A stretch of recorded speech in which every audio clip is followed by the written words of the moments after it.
So I have here with me today on Unconventional Living is Marnia Robinson, who is the author of Cupid's Poison Arrow.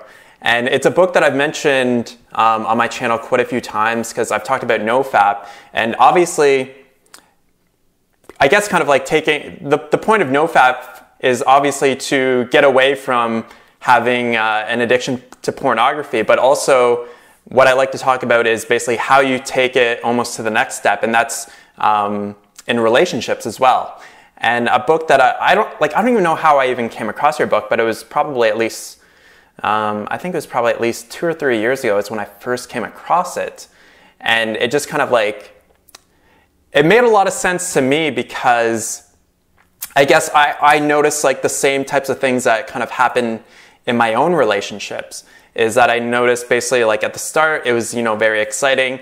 And then just over time, things, really started to fizzle out. And I noticed specifically, like after having sex, I would just feel like just totally disinterested in the girl. Like just didn't want anything to do with her. And it was just kind of like I didn't really understand. But after I read Cupid's Poison Arrow, then it kind of made sense to me. Yeah, it's very sobering when you finally put all the pieces together and line them up and go, oh my God, there's something biological happening here that's shifting my perception of my partner. I mean, it's powerful and it's upsetting when it first dawns on you. Absolutely. So maybe you could just give us just a little bit of an introduction about yourself, Marnia. Oh, about myself? Yeah. People know about me. They want to know about you. Well, I'm a former lawyer who got interested in understanding why relationships were cratering, specifically my own relationships. Yeah. And I had read a lot of self-help books and tried all sorts of things. And finally, I stumbled upon a Taoist lovemaking book called Taoist Secrets of Love, Cultivating Male Sexual Energy. Yeah. Well, of course, as a woman, I had to read that book because it was written by men for men. So I wanted to know what you guys were telling each other. Right. And my jaw dropped. I mean, it was explaining, of course, in traditional Taoist terms, that losing too much semen could make men resentful toward their partners because they were taking away their, what the NoFappers call superpowers. And, and it was kind of like, my jaw dropped. But I gradually became desperate enough to try to talk partners into trying this. I would give them the book and say, hey, read this. Does this make sense to you? And they would often say, well, yeah, I do feel like that after sex. I just want to get away, or I need my space, or whatever. And I had seen that in lovers, but of course assigned it to everything else in the world except for orgasm. And at first, I thought the problem was just a problem for men, because that's what the Taoists teach, that it's all about semen, so women don't have semen, so they can't lose semen, so they're good to go. And slowly, I and a girlfriend began doing our own experiments, and we realized that it was affecting women too, and it wasn't really about semen loss. There may be some benefit to not losing too much semen, but the main issue seems to be right between our ears in the reward circuitry. Right. And if you intensely stimulate that part of the brain, it takes some time to return to homeostasis. Right. And those neurochemical events actually shift how we see the whole world, really, but especially they get projected onto a partner in a very nasty little biological trick that keeps us moving on to new partners. So you're doing these experiments with your friends, and then you started. How did you get into starting reuniting, and then also kind of like how you came to write Cupid's Poison Arrow as well? Well, Cupid's Poison Arrow is the redo of an earlier book that came out in 2003, but I actually started this project about 12 years before that. Okay. So in 1991, the shoe was dropping, and I was like, wow, people need to know this, because I don't know this at all. And yet it's real, it's happening. And all the good liberal sex education attitudes that I had up to that point, it was turning out were wrong. Our biggest problem with sex wasn't repression, it was ignorance. Right. So I just started writing a book, and it went through many different drafts. And finally, I met my husband, and he experimented with me. He saw amazing benefits from this practice. And finally, about a year into our relationship, because he's a Taurus, he never rushes, he said, you know, gee, I think I could find some science that would help explain what it is we're experiencing. Sure. And that made me have to write the book again completely. And that was the piece that really helped people get it. Because particularly men, they like to know, how does the machine work? And once they know that, they can conquer dragons. But without that piece, just telling them nice little stories about the ancient Taoist beliefs wasn't cutting the mustard. But once they understood the reward circuitry and they could tie that to what they actually were experiencing after sex and what they experienced when they cut back on orgasm a little bit, well, then it started to make sense. So that's how the book came about. So it's really, he's the key to the whole thing. Yeah, definitely. That's even like when I was reading the book, like I think it's at the end of the chapters where you talk about the history, right? And I usually like skip over those parts and then I just go right to the science. It's like, tell me exactly what's going on. And I guess that's kind of like, I think I actually read Cupid's Poison Arrow before I even got into the idea of NoFap, because I was trying to figure out, you know, what was going on in relationships and stuff with me personally, just because like it was just like over time, and then like, you know, it starts off good and then it seems to progressively get worse over time. And then, you know, you're fighting more and all these types of things. And so I think when I first, because I haven't really had like a lot of experience in terms of like relationships, because I was single for a long period of time. But I guess just with like the benefits that I noticed from just like NoFap in general, it's something that, you know, is obviously, it just makes a lot of sense. And the thing is that it's not very widely known, and people just think that you're crazy for even wanting to talk about it. They're like, but orgasm's good because it feels good. It's like, right. Whoa. There's a famous psychiatrist called William James, who's now deceased. And he said, you know, if feel good was the only thing we had to worry about, then getting drunk and staying drunk would be a supreme state of mind. Yeah. So obviously there's more to it. And I think it's not about whether orgasm is good or bad. It's more about understanding the importance of balance in that primitive part of the brain and how it colors our whole perception of the world and of our partners. Sure.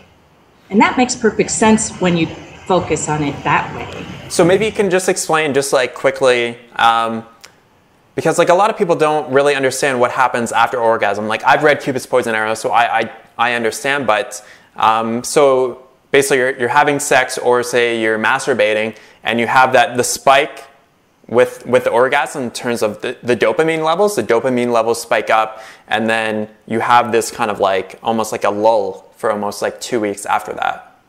Well, Derek, it's actually turning out that there are lots of things that happen after orgasm. And since I wrote the book, there are now about, well, more than 60 studies showing neurochemical events and tracking other kinds of changes after climax. So it's kind of sad that none of this is out in the mainstream, because there's a good bit of research. And the dopamine in the reward circuit is the easiest piece of it to grasp. Yeah. Because that's the part that drives your libido and helps you experience pleasure in the world indirectly and so forth. And we know from many addiction studies that too much dopamine can cause lingering changes in the brain that will push you in directions you don't want to end up. But there are other kinds of things happening too. Androgen receptors drop, which means that testosterone doesn't have the same impact in your brain. So if somebody took your blood sample, they might not see a change in your serum testosterone at all, but its effects in your brains would be muted if your androgen receptors were lower. And with each ejaculation, they drop. So you can see how there are all kinds of subtle, intricate things going on as the brain comes back to balance. Right. That we should be taking into account, not just that high. The jollies are wonderful, but there's a lot of other stuff that goes on before you're back to homeostasis. Right. That's the short version. The short version. So So you have this high, and then you typically have a low for, you've kind of figured it out to be about 2 weeks or so. Yeah, well, in talking to people, it can linger that long. I would say that the research that's out there so far, some of it shows up to a week, and some of it, like the most interesting one that came out last year, was showing that dopamine neurons actually shrink after 2 ejaculations in a week. And a week later, there was still shrinkage that they could see. By a month out, it was corrected. So some period between a week and a month, it was taking to get back to normal. But, you know, there's so many more details that we'd all like to know about this. And I'm sure it'll turn out to be something a little bit like PMS, that everyone's a bit different. And sometimes, depending on how frequently you've ejaculated, you'll recover faster or slower, and you'll have more impact, less impact. Same thing with women. So it's messy, and that's why it's hard to explain to people, because you can't say, oh, well, you'll definitely feel worse this long and better at this day and so forth. Each person's going to be a little different. And if you try to tell them in general, they go, well, I don't have that problem. I mean, I was like that. When I first started learning this, I didn't think orgasm affected me, for heaven's sake. Even the Taoist book said, well, it's just a problem for men, right? So it took me several years of watching my own state of mind. And actually, even then, I didn't figure it out. My girlfriend figured it out. She had a partner who would control himself, and she still ended up sitting in the corner of the kitchen on the floor in tears, you know, a few days after a big passionate encounter. She's going, do you think orgasm could affect us too? Ooh, is that why I'm still bitchy?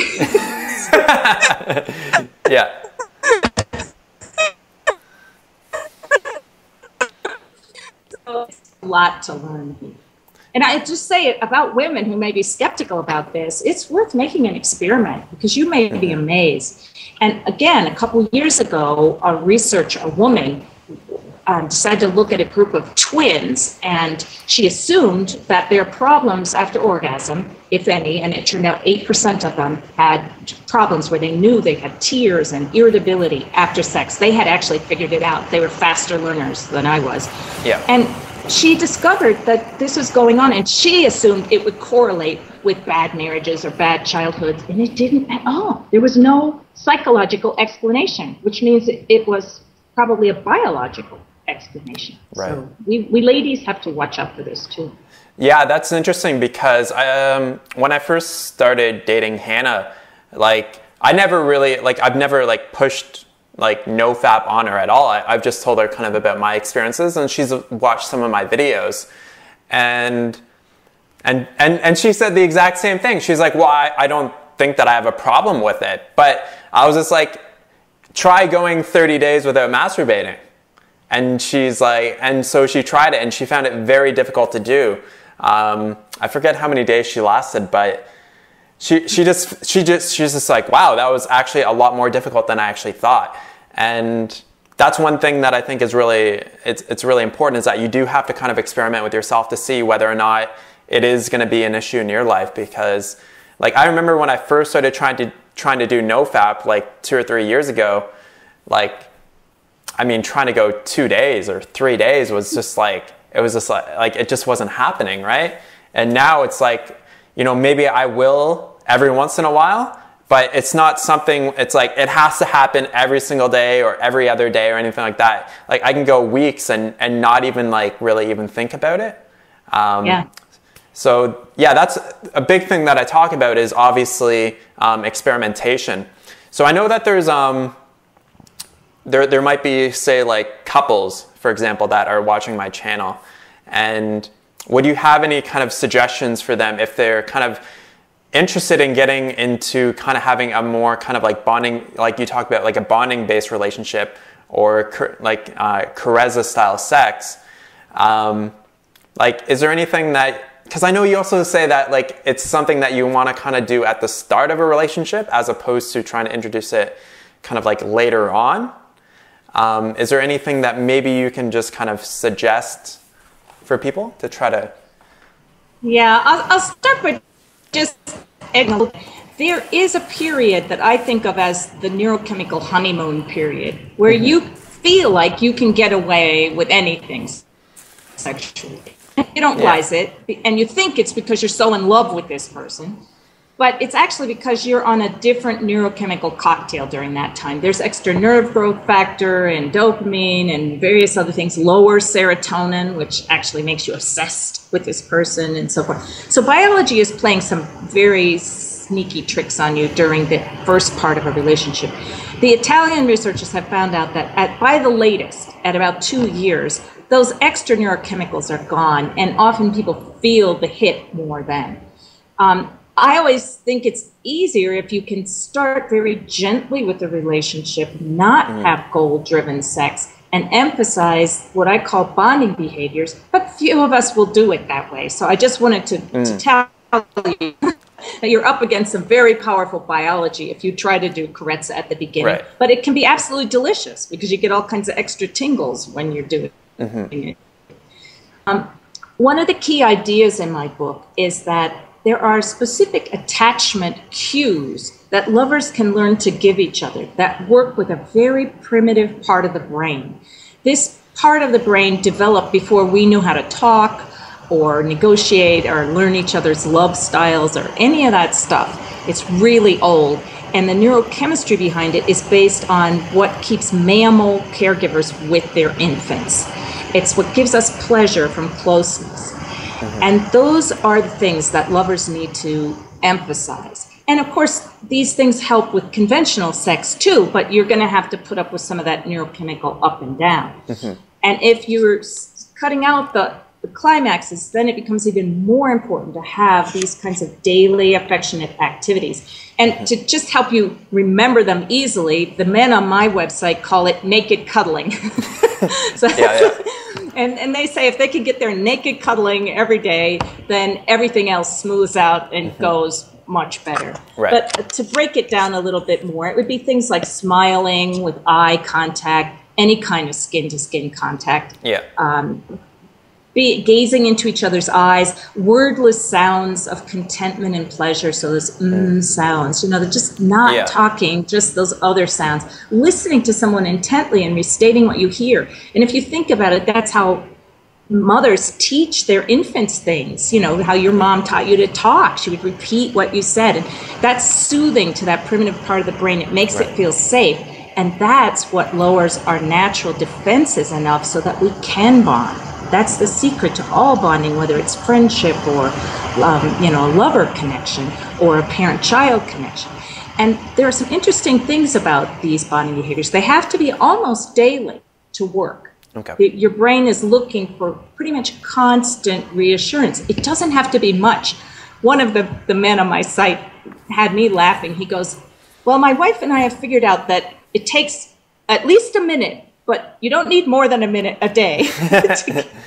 It didn't mean that he didn't like to cuddle more than a minute, but I thought that was cute. It's not time consuming, it's not effortful, but it needs to be frequent. So some people just have intercourse and fall asleep connected, you know, even if they don't have time to make love, if they're too tired or it's been a long day or whatever. So there's all sorts of ways that you can work with these bonding behaviors. They don't have to include intercourse. In fact, we found that it's best not to have intercourse every day because you tend to get, well, my husband described it as, I get my motor revved up then every day, you know, assuming I'm going to be doing sexual performance. And a day off in between where there's no goal-driven sex, but there is affection, just reminds you that it's possible to have a non-goal oriented connection. And that's what soothes that primitive part of the brain. Absolutely. So, yeah, what's been totally different for me is that I've just kind of like realized that, you know, there is obviously more to a relationship than just having, you know, fertilization driven sex. So it's not just all about, you know, like just pounding it out. It's just like, you do want to have, you know, maybe those days where you don't have sex. Or when you have sex, you don't have to, there's no, like you don't have to orgasm, right? You can both just have intercourse and then also just not have it end with an orgasm, which, you know, is just totally different than how most people think. But like with understanding how our brains are going to be working in terms of like, you know, the dopamine and then habituation as well, that it does make a lot of sense to actually start trying incorporating that into our sex lives. Yeah, it takes some training. And as you said, it's like NoFap, you get better at it because your brain is becoming more and more sensitive to sexual pleasure. Ironically, the less you hammer it with really hard goal-driven sex. So it can take time, and especially if you're coming off of a serious overdose of porn or something like that where your brain is a little less sensitive. I don't know. I mean, your generation's going to have to figure this up because you're the ones dealing with this tremendous deluge, seriously, of overstimulation, chronic overstimulation. But I would say people report getting more and more pleasure from Carezza even a year or two later, you know, so our brains keep adapting somehow. It's fascinating. Exactly. I know that's something that I experience as well, as like just after like, you know, maybe having sex with a girl for a while, it's like I really stopped getting any pleasure from it, even though I was orgasming. Like it was very interesting. I would just be like I'm like, I just don't really enjoy it anymore. And then I noticed the girl, she's having like such a great time. She's like, or like whatever, right? And so she's having a great time. And then I would almost kind of feel resentful in a way because I'm like, oh, you're enjoying it, but I'm not enjoying it. And I never really understood why. Yeah. It's a mystery, but I think we have some of the clues now. Yeah, I mean, Cupid's poison arrow definitely kind of like, it definitely kind of shines a light on something that is really important to talk about. Yeah. I have something in the back of my book that might help couples too, I should just mention. Sure. I found that with me, I almost needed some structure because I don't like rules. I'm a free spirit. Sure. So I always would end up going over the edge into orgasm or pushing my partner too close to the edge or whatever. So I came up with some activities to do for 3 weeks that let couples have a playful exchange that's not goal-driven, just so they can have a few fences around them while they're getting, you know, like training wheels, while they're getting the hang of this. But there's no magic to what's in the back of the book. You could come up with your own, design any kind of bonding behaviors based on those principles I just talked about. Right, but it's almost kind of like a menu, and you can just kind of like choose from it. It's like, all right, so what do we want to do tonight? Do we want to do exchange number 1 or exchange number 10 or you know, like whatever you want. So I think you know, obviously like picking up the book and checking it out. If it's something that like, you know, people have kind of like noticed in their life, it's like, you know, why am I always having these conflicting relationships, you know, and it can happen maybe like after a year or 2 years, or there's not really like a specific amount of time, but I think you also mentioned that it's usually maybe around 4 or 5 years that it kind of like everything just kind of drops off, it seems. Well, 2 years is what the Italians have found. Yeah, that by 2 years out, you don't have that extra neurochemistry boosting your jollies. So you better know how to sustain your relationship by then, because otherwise you'll be feeling a bigger drop off after climax. And so what do people notice then? Like, what are the differences that notice? So, like, say people are just having normal kind of like fertilization-driven sex, and they move towards a more of a bonding-based sex, more bonding-based activities. Like, what is the different? What do they notice? Like, what are the positive benefits? Well, I thought you might ask that, so I actually asked Okay, cool. a couple men on the forum what they notice, because I have on the forum something called, on my website, something called Carezza Corner. And one of the pages I have there is, what do men say about this experience? There's one for women too. What do women say about it? So it's just really interesting to me to hear what other people's experiences are. So the short version here is, I would say, more attraction between partners. For a man, there's often a feeling of, I can't get enough of you, when he's withholding his orgasm. Is there anything more than a woman loves more than an affectionate attention of her man, he says. And this usually translates into more frequent sex. And you'll often hear that from the men on my forum. what's good about this practice is we have sex more often. Right. Because that's really important to well-being, and they know that. And I almost like that men just refuse to give up on sex. They're just like, this is important, this is important. Yeah. And even when their partner is shutting down, it turns out there are reasons their partners are shutting down, but the men are right that this is a very important source of well-being, and couples need to work until they get it working so that they can sustain having regular intercourse and particularly daily affection. Because there's nothing more painful than having your intimate relationship get alienated and just feel awful. It's because you're under the same roof with this person. It's miserable if it's not working. Absolutely. So more frequent sex is one of the biggest things.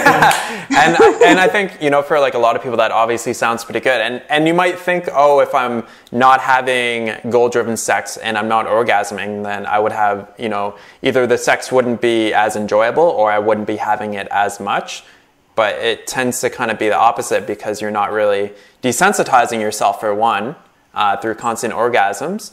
And because you're not like having that energy expenditure of having an orgasm, and you're not depleting yourself, that you do want to have sex more often. Right. And your partner just looks more adorable to you. Yeah. I don't know how to explain it, but Gary, has said that to many times, you look cute to me because I haven't fertilized you yet. Yeah. Now, of course, he has from time to time, because everyone finds, who does this practice, that orgasm sometimes happens. Mm-hmm. But the difference is you're not driving for it. Right. And since you've learned a lot about how that reward circuit works in the brain, it seems to be the things that really send our dopamine surging, like forcing yourself or fantasizing yourself to get to climax, or using a sex toy or whatever you're doing to pump things up. It's going to hit your brain harder. So, this way, if orgasm is just kind of like rolling off the waterfall without making any effort, it doesn't seem to have the same repercussions. And other people on my forum have indicated that too. Right. So you're not advocating a complete cut off from orgasm. It's not like you're going to be a monk for the rest of your life. It's just kind of more trying to find the balance, kind of like almost like the balance. So it's not like, it may happen every once in a while, but it's not something that you're going to go for every single time, which is basically what most people do. Right. And I've also been asked, is there an ideal schedule?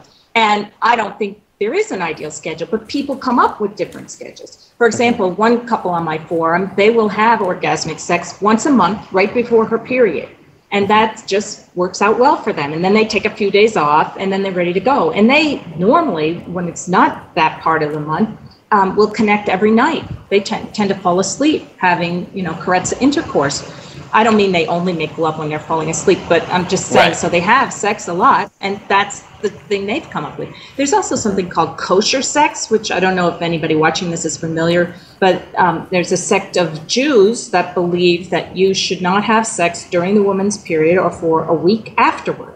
And then you get back in the saddle and you go furiously for 2 weeks or so until, the next cycle starts. Sure. And that also would give couples a chance to kind of get their brains back in balance before the next big passion encounter. And uniquely, I mean, what I found fascinating about this, the science is now showing that practice put the couple back together exactly at her most fertile moment. So just be aware of that if you practice. Yeah, exactly, right? So I've had a vasectomy, so I'm all right for that. But all right, good call. Good call. I think it's just totally fascinating, and I'm really grateful that you wrote Cupid's Poison Arrow, because especially it's like the addiction to pornography and masturbation has been. Even since, because I'm 28 now, I didn't have high-speed internet really until, maybe I was 17 or 18. So, because we're I know Seth and I were getting a lot of guys who are, very, very young, having these really kind of bad addictions. And so it's totally different from your generation. Because you would have only had pornography, say in magazines, right? Like guys would have it in magazines, or maybe they might have a video, like the scarce video, right? Like just. Right. So yeah, are you noticing more younger people coming on the forums, or? Well, I've now made my forum not a porn recovery forum. So, but on YBOP, certainly the age is dropping. Of all the forums we monitor for porn recovery, it's really, really scary. And it just shouldn't be happening, because the science out there about the adolescent brain, that's established. It's just nobody has the balls to apply it to pornography and say, look, pornography is dangerous for these same reasons that we need to be concerned about teenage drinking and various other things. That teenage brain is very delicate. It is. So it's really discouraging to see the kind of damage being done just because people don't have the courage. The scientists who should be hollering about this are not saying anything because they don't want to be accused of being sex negative. And it's like, God, we have 30% ED rates in young men now. How sex negative can it get? Yeah, that's a huge thing, absolutely. Because I've read. So what Marnia referred to earlier is YBOP is Your Brain on Porn. So that's a whole other website with Gary Wilson, right? Is Gary? Yes. Gary isn't your husband? No. Yes, he is. He is, really? Oh my God, really? I had no idea. Yeah, well, we usually don't. Yeah. Oh my God, I did not even know that. Yeah. So another great book, obviously, is Gary has put together a great book talking about this, and Gary is a really, really smart guy. And is he a neurophysicist, I think? No, he was a physiology teacher for many years. Okay. But he's just a natural detective. He just loves pouring through medical abstracts and figuring it all out. I did not know that. That's so... that just blew my mind right there. I was like, no way. So yeah. But I have a question for you. Yeah. What do you think is the best way for somebody who's interested in playing around with Carezza to persuade their partner to give it a try? Because people ask me that all the time, and it's a tough one. Do you have any thoughts? What I've done is, so for Hannah, I just bought her the book. And I was like, check out this book. So I just, not Your Brain on Porn, Cupid's Poison Arrow. I just bought it, and then it's like, here you go. Because I think that's the best, rather than me trying to explain it to her. You even mentioned that in the book, is that I think the best way, if you have a partner, is to let them read Cupid's Poison Arrow, because then they can read it and you explain Project all their anger onto the book and not onto you. Exactly, right? And so then that way, because everything's laid out very very coherently and very concisely in the book, is that I might miss some details, or I might not fully understand it myself. So whereas like in the book, it's just like everything's kind of it's just laid out, all the science is there. So it just makes a lot of sense. So I think, that's what I've done, and I think that's a good way of going about it. My thought is that the generation behind you, they don't read books anymore. So I don't know how you get through to them. I mean, they have attention spans of fleas, a lot of them, and you really have to think about this. It's not a 15-second soundbite. You can't do a TLDR, then that would be have sex but no orgasm. Well, who's going to follow those directions without understanding more about the whole cycle of orgasm stuff? So I don't see a shortcut way really to get through to people. I mean, I think to get guys on NoFap, you just tell them all the benefits, right? So you just talk about less social anxiety, more motivation, maybe higher testosterone. Like you said, 30% ED rate in young people. So you can be like, if you want to be able to get it up, check this stuff out. So. Yeah, it's hard because like a lot of younger people, they're addicted to video games and stuff as well. So especially guys, right? So they're always like clicking away and on to new video games, and so I guess it could be difficult. But I think videos on YouTube is also beneficial, just because a lot of those young people are on they're constantly watching videos on YouTube all the time. So hopefully kind of, like Seth and I have Man Talk TV, so hopefully a lot of them, will find that channel or will find any of my NoFap videos, because NoFap is, like, I've noticed NoFap is such a huge thing. Like, so it's a really big topic, especially on the internet right now, so. Yeah, that's great, and it's really encouraging. I mean, that's the silver lining to having so many guys slam right into a brick wall following the mainstream sex advice, which says, oh, masturbation is so great, there's no such thing as too much of it. And so they're really seeing for themselves, hey, you know what? There is such a thing as too much. There is, yeah. And once they see that they're better off not slamming into that wall, then they're open, they have to rethink a lot of things about male sexuality. And so that's good. That's the good thing about watching this terrible train wreck. Yeah, exactly. But yeah, there's I think, people who need to find it will definitely find it. So, and some people will just kind of close their mind off to things. And, I talk about like a lot of different stuff. Like I talk about, primarily, like I talk about food and eating like a plant-based diet, and most people are just totally, shut off from that. And then I talk about NoFap as well, and then they're just like totally shut off from that. So, I mean, Cupid's poison arrow will fit right in there. Yeah, exactly, right. Also, just something that I get asked, or something that I hear about a lot, is that apparently there's one study where it shows that if guys masturbate, then they're going to reduce their risk of prostate cancer.